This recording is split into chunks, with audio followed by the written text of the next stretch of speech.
dpout 리비전 클라우드. 자, 블록이라는 건 뭐냐면 도면의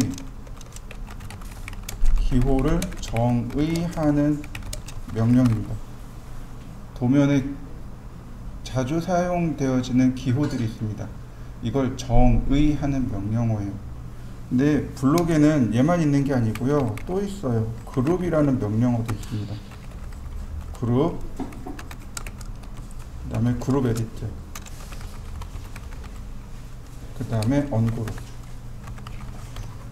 이렇게 있습니다. 우리가 얘네들을 공부를 하셔야 돼요. 그래야 이제 블록을 본격적으로 사용할 수 있습니다. 블록을 정의하는 명령어입니다.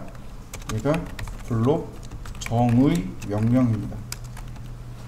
인서트는 정의된 블록을 불러오는 명령입니다. dEdit는 블록 편집하기입니다.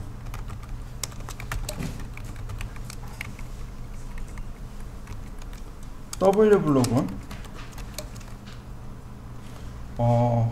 블록 명령어, 블록일 수도 있고 혹은 블록이 아닐 수도 있습니다. 이거는 쉽게 얘기하면 이런 거예요.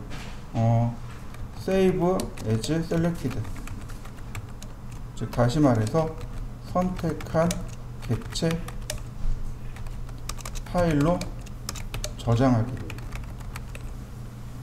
블록일 수도 있고, 여기 지금 얘기하는 선택한 객체는 블록일 수도 있고 아닐 수도 있습니다. 내가 임의대로 선택할 수도 있고 블록을 지정할 수도 있어요. 어쨌든 선택해서 파일로 저장시키는 거예요. save as, 저장하기란 뜻이죠. selected, 선택한 것, 저장하기. X레퍼런스 외부 참조 도면이라고 합니다. 저는 X레퍼런스 할 때마다 고민스러워요. 왜냐면 여러분들이 운영체계를 몰라요. 운영체계를 몰라요. 이거 학교에서 안 가르쳐줘요, 운영체계 요즘은. 이렇게 보시면 더 좋을 것 같아요. 조금 더 정확하게 얘기하면 도스예요. 학교에서 도스를 안 가르쳐요. 예를 들어서 우리 컨트롤 키 눌렀을 때 여러 개 선택하는 거 기억하시죠? 혹은 시프트 키 눌렀을 때 여러 개 선택하는 거 기억하시죠? 근데 그런 것들, 기본적인 OS를 운영하는 방법들에 대해서 학교가 안 가르쳐 준단 말이죠. 그렇다고 여러분들이 그거를 어디 가서 배운 적도 없고요. 여기에는 뭐가 나오냐면 절대 경로, 상대 경로라는 말이 나와요. 이게 이제 도스에서 사용하는 내용입니다. OS라고 해요. 오퍼레이팅 시스템을 이해해야만 이 절대 경로가 뭔지 상대 경로가 뭔지를 이해할 수 있어요. 이게 여러분들이 안 배우니까 CAD 수업을 하다 말고 도스 수업을 해야 돼요. 이게 이제 좀 난감해요. 요즘 이제 운영 체계가 많이 쉬워지다 보니까 이제 안 가르치는 경향이 더 커진 거죠. 옛날에는 CAD를 하려면 도스를 써야 됐었거든요. 그러니까 당연히 도스를 배워야 하고 CAD를 써야 했었는데, 요즘은 이제 안 쓰니까 도스란 개념이 사라졌는데, 얘는 여전히 절대 경로, 상대 경로, 도스에 대한 개념이 남아있거든요. 이 절대 경로, 상대 경로가 또 어디서 쓰냐면 웹 디자인하는 사람들이 이걸 써요. 홈페이지 제작할 때 이미지의 경로를 지정하는 방법 해서 절대 경로, 상대 경로를 사용합니다. 근데 이제 그분들은 조금 이해하시기 쉬운데, 그렇지 않으면 저게 무슨 소리지? 라고 하는 별나라 얘기가 돼버려요. 그러니까 CAD 수업하면서 제일 아쉬운 건 운영체계를 안 배웠다는 거에 대해 제일 아쉬워요. 어쨌든 이따가 X레퍼런스를 오늘 내일, 블록을 오늘 내일 할 건데, 한 이틀에 나눠서 할 건데, 그 중에 시간을 조금 내서 도스를 조금 공부하도록 하겠습니다. 외부 참조 도면 같은 경우 어떤 개념이냐면 이런 거예요. 예를 들어서 여러분들이 아파트 단지를 설계한다라고 가정을 해보시죠. 그러면 뭐 1동에 32평, 28평, 26평 이렇게 있어요. 2동에 32평, 28평, 26평 이렇게 있어요. 그러면 1동 설계하고 2동 설계하고 3동 설계하는데 그게 이제 10동까지 쭉 있어요. 그럼 어떻게 되나요? 그 동이. 예를 들어서 똑같은 평수예요. 그러면 어떻게 하나요? 그걸 일일이 다 그려야 될까요? 아니면 어딘가 원본을 하나 냅두고서 그걸 불러다 쓰는 게 좋을까요? 불러다 쓰는 게 좋은 거죠. 그래서 원본을 수정해버리면 나머지가 쭈루룩 다 수정이 돼버리는 거죠. 그게 외부 참조 도면입니다. 엑스 레퍼런스의 개념이에요. 그러니까 이제 벽체 같은 거 있어요. 벽체나 기둥 같은 거. 건물을 짓다 보면 기둥이 들어갈 자리, 벽이 들어갈 자리들이 있단 말이죠. 근데 시공하다 보면은 뭐 안반이 있다든지 혹은 지하수가 흐른다든지 등등의 이유로 조금씩 바뀔 수 있단 말이죠. 그러면 어떻게 해야 돼요? 원본을 수정해버리면 나머지가 조금씩 다 수정이 돼버리는 거죠. 그럴 때 이제 엑스 레퍼런스를 써요. 그러니까 다시 말하면 엑스 레퍼런스는 큰 규모의 공사를 할 때는 씁니다. 근데 작은 규모의 공사를 할 때는 쓸 일이 없어요. 이제 엑스 레퍼런스 같은 경우 제가 어디서 봤냐면 조그만 회사들은 하나도 못 봤어요. 그러니까 대기업이라고 그러죠. 소위 말하는 1군 기업, 그러니까 1군 기업, 뭐 대우, 삼성 이런 데 있잖아요. 거기서는 이걸 써요. 이제 저는 이해를 하고 있으니까 이제 그 사람들이랑 얘기가 되는 거예요. 예전에도 이제 그런 경험이 있었어요. 파일이 보내왔는데 뭔가 좀 파일이 빠졌어요. 찾아보니까 엑스 레퍼런스 파일이 빠진 거예요. 그래서 전화했어요. 엑스 레퍼런스 파일 빠졌으니까 그것도 마저 보내주세요. 했더니 좀 있다가 어떻게 알았어요?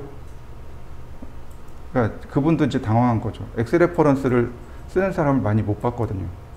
지금도 엑스 레퍼런스 쓰는 사람 많지 않아요. 근데 그게 뭐 때문에 그러냐면 저 절대 경로, 상대 경로가 첫 번째 원인이고, 두 번째는 소규모 공사들을 더 많이 해요. 제가 보기에는 대기업에 갈 확률은, 물론 이제 여러분을 무시하는 건 아니지만 그냥 확률적으로 보면 대기업에 갈 확률보단 이제 중소기업에 갈 확률이 더 큰 거죠. 그러다 보니까 안 쓰는 경향이 커요. 근데 알고는 계셔야 돼요.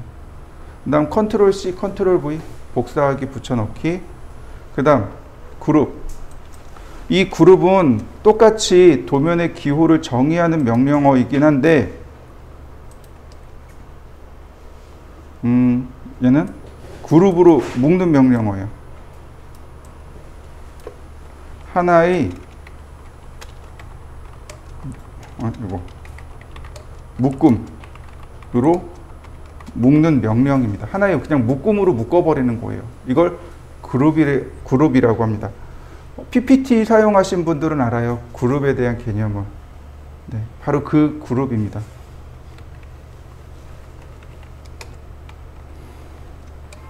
그룹으로 묶기. 그룹 에디트는 그룹 편집하기죠. 다시 말하면 여긴 두 가지 명령어가 있는데, 그룹에 추가 혹은 빼기가 들어 있습니다. 언그룹은 그룹 해제예요.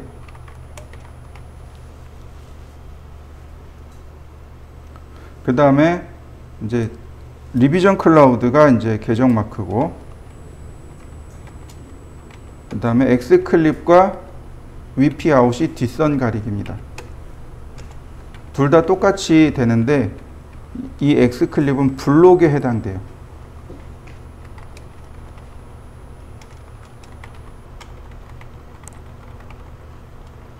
X 클립은 블록에만 적용 가능하고 VP 아웃은 그냥 널리 사용하는 명령어입니다.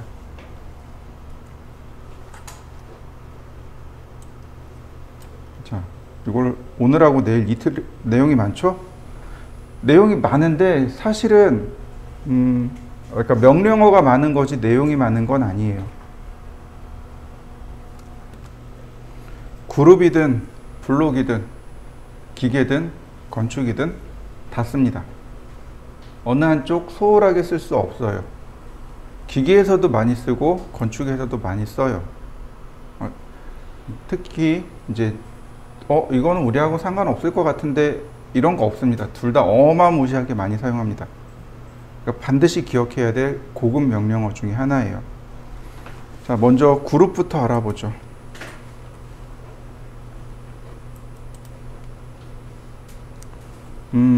뭘 그릴까요? 네. 자, 간단하게 문을 하나 그릴 겁니다. 문을 하나 그릴 거예요. 평면으로 그릴 겁니다. 자, 인면부터 그려볼까요? 제가 알려드린 거 잘 기억해 보세요. 렉탱글 골뱅이 1200, 1200 옵셋 45mm 옵셋 60mm 라인 중간에서 선을 긋고 옵셋 30mm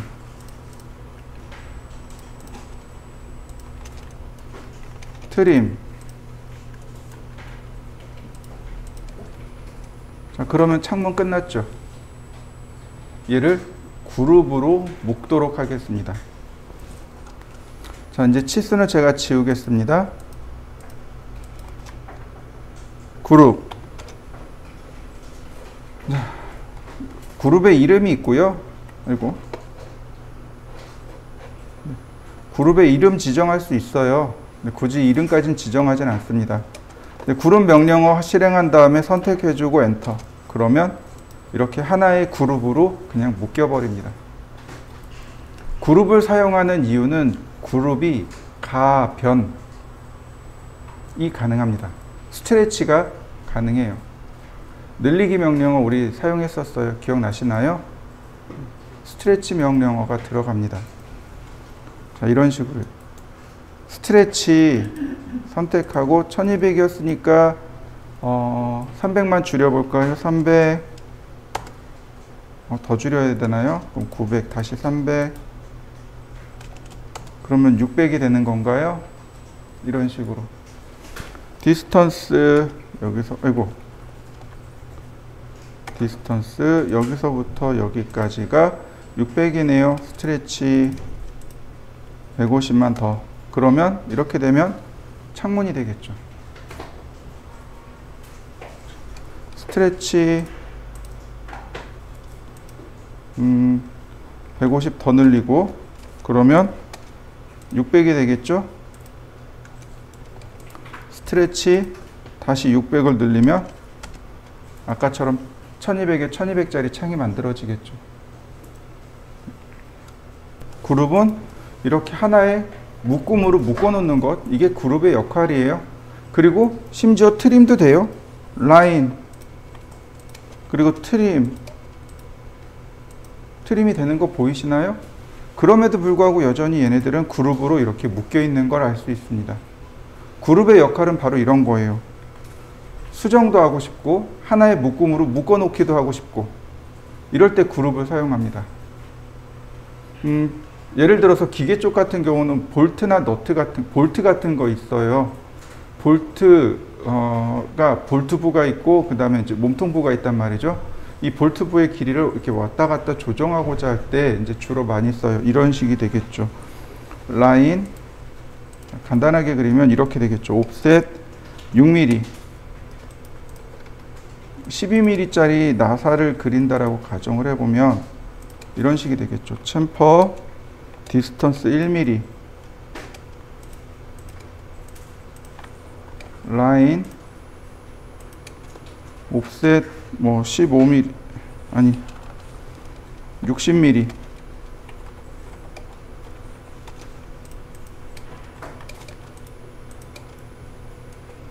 이제 이 뒤에 이제 볼트 머리가 존재하겠죠. 제가 볼트 머리까지는 기억을 못하니까 그냥 이렇게 제가 그려놨어요. 자, 이렇게 생겼겠죠. 얘는 중심선입니다. 그러면 이제 뭘 그려야 되냐면 바로 여기 옵셋 30mm만 선 연장하고요. 자, 라인 이 끝에서 이렇게요. 그 다음에 30도로 이렇게 꺾어줘야 됩니다. 이렇게 꺾으면 돼요.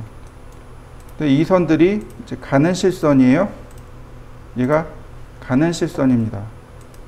그러니까 이제 뭐 가는 실선으로 이제 이렇게 표시를 해주면 이게 이제 볼트 나사부가 됩니다.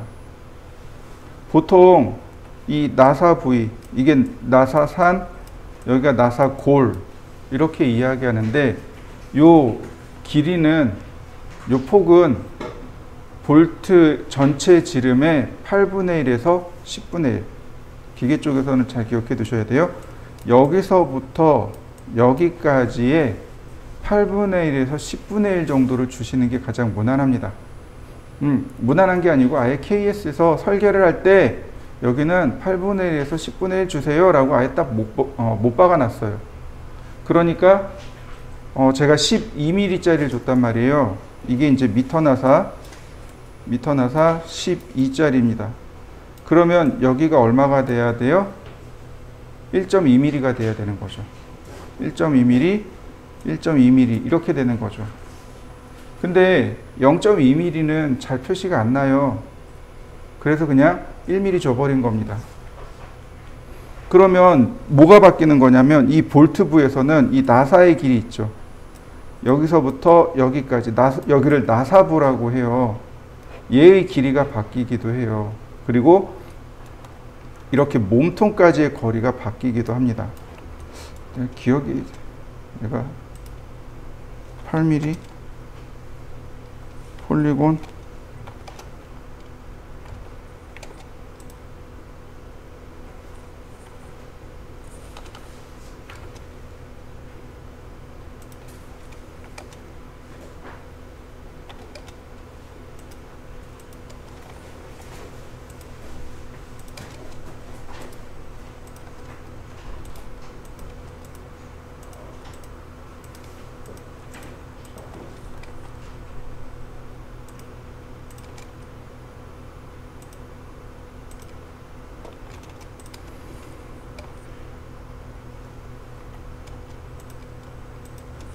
라인 여기서 이렇게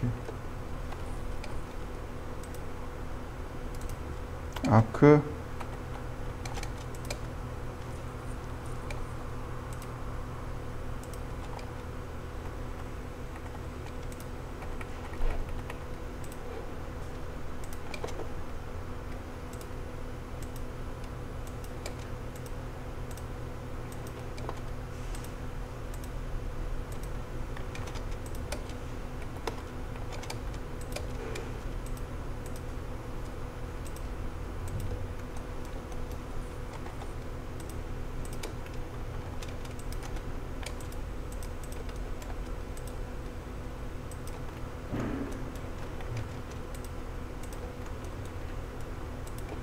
이렇게 생겼다고 보시면 돼요. 이게 이제 볼트가 돼요. 아마 볼트 머리가 이보다 조금 더 큰 걸로 제가 기억을 하고 있는데 지금 찾아보질 않아서 잘 기억이 안 나는데 어쨌든 대략 볼트 머리는 이런 식으로 그려요. 근데 보시면 이제 이게 이제 몸통이 되는 거죠. 여기서부터 여기까지가 몸통인데 이 길이가 바뀌어요. 이 길이도 바뀌고 이 나사부의 위치도 이 길이도 바뀌어요. 예를 들어서 지금 제가 길이를 이렇게 줬어요. 디스턴스 여기서부터 여기까지 길이가 60mm예요. 자, 그룹 그 다음에 스트레치 이쪽으로 60mm 더 그러면 몸통이 더 길어져 버린 거죠. 이런 식으로 몸통이 이렇게 바뀌는 경우들이 되게 많아요. 그러니까 나사의 몸통부나 혹은 이런 볼트 부위가 여기가 이렇게 바뀌는 거죠. 이런 식으로. 이게 이제 그룹으로 써야 돼요. 그룹은 이게 쉬워요. 근데 블록을 하면 이게 어려워요. 그래서 예전에 이제 있던 회사가 이런 플러그인을 개발하는 회사였는데 거기는 블록을 안 쓰고 그룹을 썼어요. 갖다 넣고 스트레치로 조절할 수 있도록. 자, 한번 그룹을 지정해서 저처럼 한번 해보시죠. 뭐 기계 쪽은 이렇게 볼트를, 건축 쪽은 창문을 한번 해보시죠. 보니까 여기에 문의 방향 표시가 있어야 돼요. 그래서 제가 폴리곤 삼각형 니어레스트로 자, 이렇게 하나를 만들었습니다. 반지름은 20 로테이트 네. 제가 이렇게 만들었어요. 그 다음 미러. 자, 이러면 이제 문이 열리는 방향 표시까지 끝났어요. 근데 얘네들은 어떤가요? 별도로 존재하죠. 하나의 그룹이 안 돼 있죠. 자, 그룹 에디트. 그룹 에디트. 그룹 에디트를 들어가면 셀렉트 그룹, 그룹을 선택해 주세요 라고 나옵니다. 근데 그룹을 선택했습니다. 그랬더니 엔터 온 옵션. 옵션이 이거 add 오브젝트, remove 오브젝트, rename. 그룹의 이름을 바꾸는 게 리네임인 거고, add 오브젝트 객체 추가, remove 오브젝트 객체 빼기 이렇게 있습니다. 자, add 오브젝트 선택했어요. 엔터. 자, 그룹으로 하나로 묶였나요? 근데 보니까 저 수평선은 필요가 없는 선인데 같이 들어갔잖아요. 자, 다시 그룹 에디트 선택하고 remove 오브젝트 객체 빼기 선택한 다음 엔터. 그러면 어떻게 돼요? 그룹에서 해당 선이 빠졌죠. 네, 한번 해보시죠. 컨트롤 키하고 시프트 키하고 A를 동시에 누르면 그룹이 온 오프가 됩니다. 그룹 온 오프 기능이 컨트롤 시프트 A예요. 언그룹하고는 차이가 뭐냐면 컨트롤 시프트 A는 모든 그룹이 잠시 멈추는 겁니다. 그룹의 기능을 아예 멈춰버리는 게 그룹 오프예요. 자, 보세요. 지금 제가 화면상에 이렇게 그룹이 두 개가 있어요. 5배 키워볼까요? 한 2배 더 키워볼까요? 자, 보시면 여기도 그룹이고, 그죠? 얘도 그룹이고, 얘도 그룹이죠? 컨트롤 시프트 A. 그러면 어떻게 되나요? 그룹이 그냥 풀어져 버립니다. 그러니까 도면에 있는 모든 그룹이 다 풀어지는 거예요. 그게 컨트롤 시프트 A입니다. 근데 컨트롤 시프트 A를 다시 누르면 그룹이 온됩니다. 그럼 또 그룹이 온된 상태에서 움직이게 돼요. 그러니까 그룹을 잠시 멈추는 것, 그게 그룹 오프입니다. 그랬다 다시 그룹을 쓰는 것, 그것이 그룹 온이 됩니다. 그에 비해서 언그룹은 그냥 그룹을 포기하는 겁니다. 그룹으로 더 이상 안 묶어요. 그룹, 언그룹.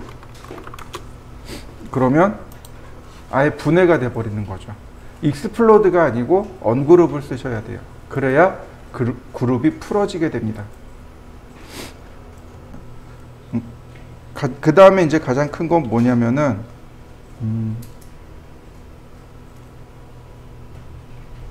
금세 잊어버렸다. 수정을 할 수 있느냐 없느냐, 여기 이제 차이가 있습니다. 수정을 하느냐 못하느냐, 이게 이제 큰 차이예요. 일반 설계는 수정을 해요. 클라이언트가 와서 이거 이렇게 수정해 주세요, 저렇게 수정해 주세요, 그러면 다 수정합니다. 근데 CC 설계는 그렇지 못해요. CC 설계는 작업을 위한 도면이기 때문에 현장에서 작업하는 사람들을 위한 도면이에요. 근데 그걸 고쳐버리면 어떻게 되나요? 현장에 혼선이 오겠죠. 네, 그래서 CC 설계 도면은 수정하지 않는 것을 원칙으로 합니다. 근데 그 원칙은 원칙이고 살다 보면 수정도 해야 될 때가 있어요. 뭐 피치 못할 사정으로 수정을 합니다. 그러면 어떤 일이 발생하냐면 이런 거죠. 이제 예를 들어서 우리가 이제 인테리어를 한다라고 가정을 하죠. 그래서 이제 사무 공간을 만들기 위해서 이렇게 벽을 만들었어요. 설계를 했을 때는 이제 도면으로 보면 공간에 대한 개념이 좀 희박해요. 이게 넓은지 좁은지 큰지 작은지 잘 안 보여요. 그러니까 이제 도면으로 봤을 땐 오케이 했는데 막상 현장에서 와서 보니까 도면이 좀, 그러니까 공간이 좀 좁은 거예요. 그러니까 클라이언트가 여기 좀 넓혀줘. 클라이언트는 가벼운 마음으로 여기 좀 넓혀줘 라고 얘기했는데, 그걸 듣는 우리의 입장은 어떤가요? 이제 생각이 복잡해지는 거죠. 왜냐면 이미 여기를 만들어 놨는데 이거 철거는 해야 되잖아요. 그럼 자 보세요. 만들 때 비용이 들어갔죠. 만들 때 자재비, 인건비, 공사 시간이 들어갔단 말이에요. 그럼 철거할 거면 철거비가 들어가고 거기에 해당하는 인건비도 들어가고 거기에 대한 시간이 들어가요. 그 다음에 다시 만들어야 돼요. 다시 만드는 자재비, 인건비, 시간이 들어가요. 그러면 어떻게 되나요? 그게 마진 가지고 해결이 될까요? 해결이 안 된단 말이죠. 그럼 이제 클라이언트랑 상의를 하는 거죠. 네, 좋아요. 이거를 부시고 다시 할게요. 그런데 공사 시간이 한 3일 정도 늦어질 것 같은데 괜찮을까요? 10중 8구 안 돼요 라고 얘기합니다. 왜냐면 본인들도 어떤 일을 하기 위해서 시간을 결정해 놨거든요. 그러면 오밤중에라도 와서 계속 작업을 해야 되는 거잖아요. 그러면 비용이 더 올라가거든요. 그러면 비용은요, 근데 뭐 이제 지금 제가 이야기한 것처럼 이거 비용이 이만큼 더 나올 텐데 괜찮겠어요? 그럼 이제 어떻게 해요? 본인 마음에 안 드니까 부시고 다시 해야죠. 이제 이럴 때는 이제 대체적으로 클라이언트가 비용을 다시 대는 경우들이 많아요. 물론 죽으라고 안 되는 분도 계세요. 진상이라고 하죠. 우린 그걸 진상이라고 합니다. 본인이 때려부셨으면 본인이 비용을 부담해야 되는데 너네들이 마진이 있으니까 그걸 해결하면 되지 않아? 라고 얘기하는 거죠. 근데 건축이나 인테리어 마진 그렇게 크진 않거든요. 그러다 보니까 이제 그런 일들이 발생을 해요. 그래서 도면에다 체크를 해 놓습니다. 여기 몇 월 며칠 날 수정했습니다. 이유가 어떤 이유입니다. 체크해 놔요. 그러다가 나중에 이제 비용 정산할 때 요때 이런 이유로 수정했어요. 시간이 이만큼 딜레이가 됐고 비용은 이만큼 더 발생했어요. 추가 견적을 넣어야 됩니다. 그럴 때 쓰는 게 리비전 클라우드 혹은 계정 마크가 됩니다. 자, 리비전 클라우드를 보시면 드로우 메뉴에 있어요. 여기 보시면 여기 구름 모양의 이렇게 세 가지가 있어요. 렉탱귤러, 폴리건, 프리핸드 이렇게 있는데 그냥 하셔도 괜찮아요. 리비전 클라우드 그냥 쓰셔도 됩니다. 자, 리비전 클라우드 단축키를 잘못 눌렀어. RVC 리비전 클라우드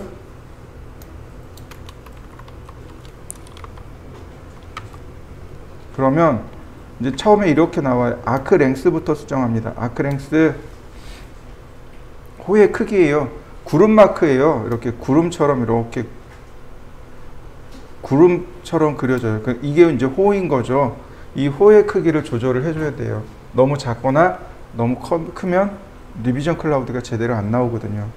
자, 지금 이 도면이 얘가 1200짜리잖아요. 그럼 50짜리 그려놓으면 표현이 제대로 될까요? 안 되겠죠. 적어도 제대로 보려면 300mm 이상, 한 100mm에서 150에서 한 300 정도 놓으셔야 돼요. 자, 아크랭스 3000mm로 되어 있네요. 제 거는. 자, 300. 자, 맥시멈, 미니멈, 그러니까 미니멈, 맥시멈이에요. 둘 다 똑같은 값으로 300, 300. 그 다음에 이제 그리는 방법이 오브젝트, 렉탱귤러, 폴리고널, 그리고 마지막으로 프리핸드까지 네 가지 방식이 있습니다. 서클이나 렉탱을 그려서 클릭하면 바로 리비전 클라우드로 바꿔줄 수 있습니다. 그게 오브젝트예요. 자, 이렇게 보시면 되겠습니다. 서클 1을 그렸습니다. 리비전 클라우드 오브젝트. 자, 구름 마크로 들어간 거 보이시나요? 네. 이러면 이제 되는 거죠. 요 모양이 두 가지가 있어요. 하나는 노멀이 있고 하나는 캘리그라피가 있습니다. 캘리그라피는 펜글씨란 뜻이에요. 지금 제 거는 펜글씨로 되어 있습니다. 캘리그라피로 되어 있는 거고 혹은 일반으로 되어 있는 분들도 계실 겁니다. 저처럼 되어 있는 분도 있고 일반도 있고 그럼 편하신 대로 한번 조율을 해보시죠. 한번 해보시죠.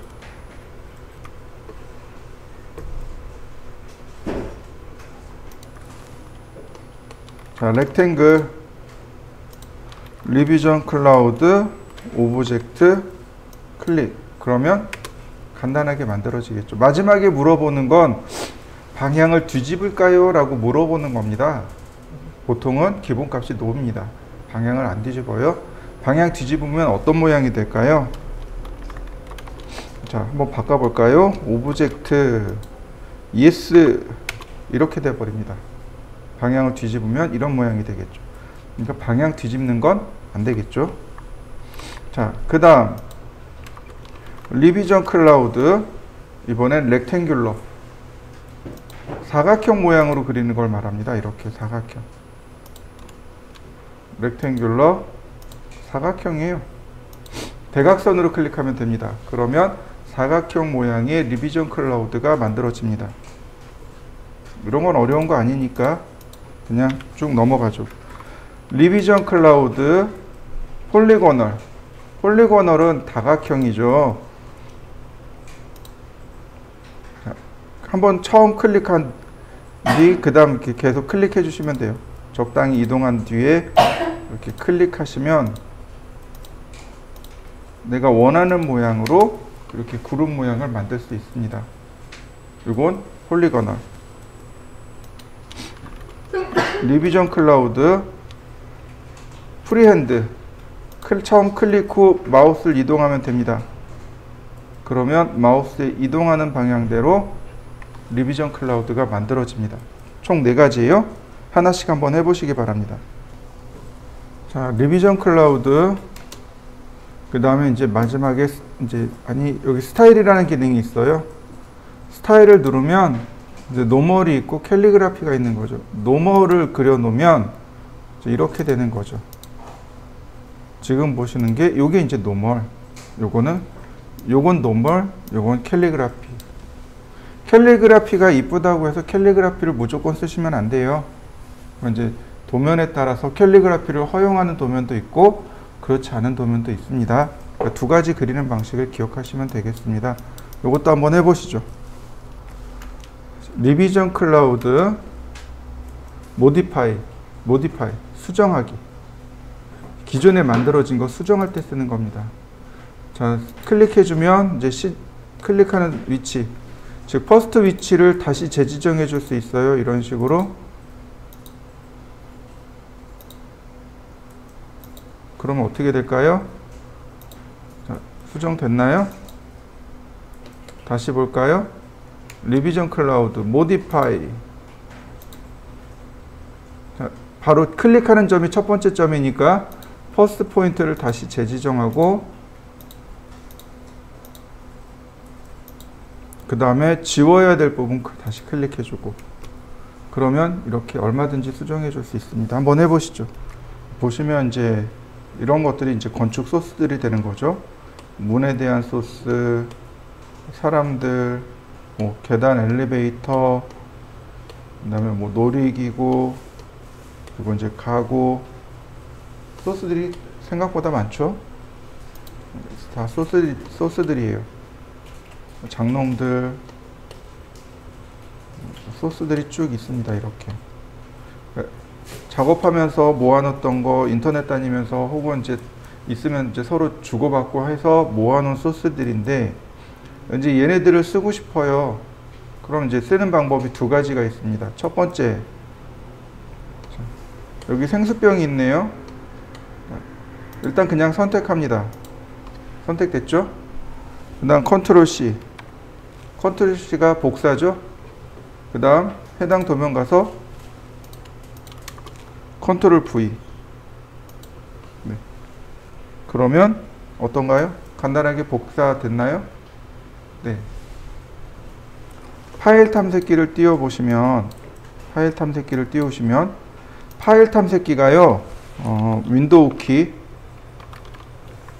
더하기 알파벳 2를 동시에 누르면, 이거 파일 탐색기가 실행이 됩니다. 이렇게 단축 키들이 몇 개 있어요. 윈도우에도. 윈도우 키를 누르고, 뭐, R 누르면 실행창이 뜹니다. 윈도우 키 누르고 뭐 W를 누른다든지 이제 몇 가지 키들이 있어요. 근데 그 중에 이제 윈도우 키 더하고 윈도우 키를 누른 상태에서 알파벳 2를 눌렀다 떼시면 파일 탐색기가 실행이 됩니다. 여기 즐겨찾기라고 하는 요 부분 있죠. 여기가 주소줄입니다. 여기가 주소줄이에요. 여기다가 이렇게 쓰시면 됩니다. 원 표시를 2개 씁니다. 원 표시가 어디 있는 거냐면 키 바로 위에요. 제 키보드로는 엔터키 바로 위에 원 표시가 있고 어떤 키보드는 백스페이스라고 써 있는 키 있죠? 그거 왼쪽에 있습니다. 이 키를 누르신 다음에 218.236.203.188번 이렇게 쓰고 엔터를 치시면 제 컴퓨터로 접근하실 수 있습니다. 이거 여러분들 집에 가서 하셔도 의미가 없어요. 안 됩니다. 왜 안 될까요? 이거 로컬이에요. 로컬입니다. 즉 여기만 해당, 이 학원에서만 해당하는 IP예요. 이렇게 공유기를 쓰다 보면 공유기에서 나오는 IP들이 있어요. 이걸 이제 우리나라 말로는 이제 사설 IP라고 해요. 사설 IP라고 하고 영어로 그냥 로컬 IP라고 합니다. 원표시 2개 쓰잖아요. 원표시 2개는 파일이란 뜻입니다. 그러니까 네트워크로 움직일 때 사용하는 이제 단축 명령어들이에요. 보통은 보시면 이렇게 밑으로 내려가면 이렇게 네트워크에서 컴퓨터 이름이 나와요. 컴퓨터 이름 중 하나, 이 많은 이름들 중 하나가 제 컴퓨터인 거죠. 이걸 알아볼 방법이 없는 거죠. 알아볼 방법이 없어요. 그래서 IP로 치고 다니는 겁니다. 자, 이렇게 쓰시면 돼요.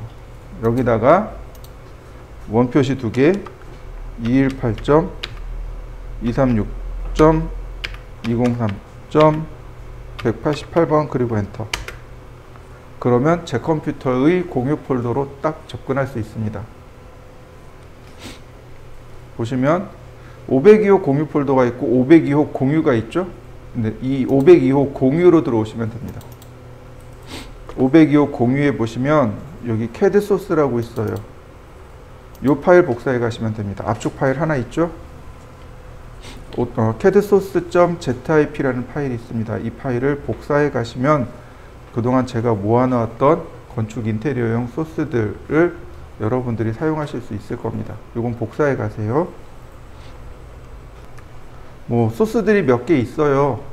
건축 소스, 그 다음에 뭐 포토샵 소스, 뭐 스케치업 소스, 혹은 3D 맥스 소스, 이런 식으로 소스들이 있습니다. 이 소스를 가져다가 사용하는 겁니다. 지금 음료대 그 정수기 하나 복사해 봤죠? 예를 들어서 정수기가 필요해요. 그러면 정수기 컨트롤 C, 컨트롤 V. 뭐 예를 들어서 소파가 필요해요. 그러면 컨트롤 C, 컨트롤 V. 이런 식이 되는 거죠.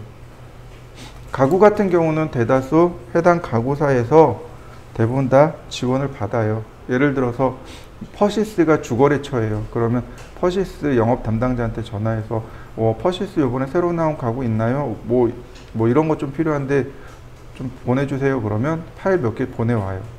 해당하는 것들. 그럼 그거 가지고 또 작업하는 거죠. 그리고 나중에 이제 그쪽으로 발주가 들어가겠죠. 참고로 우리가 도면에 그린 기호들 있죠. 부품들. 한번 넣으면 대다수 한 80%에서 90%는 해당 제품을 사요. 설계자가 대부분 다 그렇게 진행을 해요. 이미 머릿속에 그걸 염두에 두고 작업을 했기 때문에. 그래서 영업사원들이 그 설계자를 많이 이제 영업을 하는 이유가 그거예요. 어쨌든 복사해서 쓰시면 좋겠고요. 그래서 압축을 푸신 다음에 한번 해보세요. 그 다음에 이건 이제 철제장이죠. 선택한 다음에 컨트롤 C, 그 다음에 컨트롤 V. 그러면 이렇게 간단하게, 자 보세요. 그냥 간단하게 설계가 끝났죠. 자, 이번에는 W 블록을 실행해 보겠습니다. 자, 다 좋은데, 좋아요. 얘는 근데 내가 얘를 갖다 쓰고 싶은데 컨트롤 C, 컨트롤 V가 아닌 다른 방법을 쓰고 싶어요. 그럴 때 쓰는 게 W 블록입니다. W 블록 그리고 엔터. 그러면 이렇게 뜹니다. 소스를 선택해 주세요. 블록을 소스로 할 겁니까? 아니면 오브젝트를 소스로 할 겁니까? 네, 오브젝트를 소스로 할 겁니다. 라는 뜻이에요. 굳이 다른 거 선택하지 않아도 돼요. 오브젝트를 소스로 하시면 됩니다. 그 다음 베이스 포인트, 기준점이에요. 얘를 불러올 때 어디를 기준으로 할 거냐. 우리 카피 썼었죠. 카피할 때 베이스 포인트 물어봤을 겁니다. 근데 바로 그 베이스 포인트예요. 이 아래 XYZ가 나와 있죠. 얘는 절대좌표를 뜻합니다. 그러니까 이 절대좌표를 쓰면 안 되겠죠. 그럼 어떻게 해요? 이 위에 아이콘이 있습니다. 이 아이콘을 이용해서 위치를 지정하는 겁니다. 픽 포인트로 클릭, 그 다음에 위치를 잡아주겠습니다. 여기. 그러면 지금 제가 찍은 부분에 대한 절대좌표가 이렇게 들어와요. 이건 무시하셔도 좋습니다. 그 다음에 오브젝트, 객체 선택이에요. 여기 보시면 셀렉트 오브젝트가 있습니다. 여기서 객체를 선택하시면 돼요. 객체를 선택했습니다. 그리고 엔터. 이때 옵션이 세 가지가 있습니다. 옵션이 세 가지예요. 리테인, 원본을 그냥 냅두겠습니다. 컨버트 블록, 블록으로 전환시켜 놓겠습니다. 딜리트 프롬 드로잉, 화면에 있는 내용으로부터 삭제하겠습니다. 이렇게 세 가지 옵션이 있습니다. 오늘은 리테인을 놓을 겁니다. 이게 블록 명령어하고 똑같아요. 여기까지가 블록 명령어입니다. 그 다음에 맨 아래 데스티네이션, 목적지란 뜻이죠. 어디에다 저장할까요? 라고 물어보는 겁니다. 어디다 저장할까요? 자, 파일 네임 앤 패스라고 합니다. 이 부분, 여기 점선 표시 있죠? 여기 아이콘을 누르시면 돼요. 이 점선 표시 아이콘을 누르시면 어디다 저장할 것인지 내가 지정할 수 있습니다. 오늘이 0412.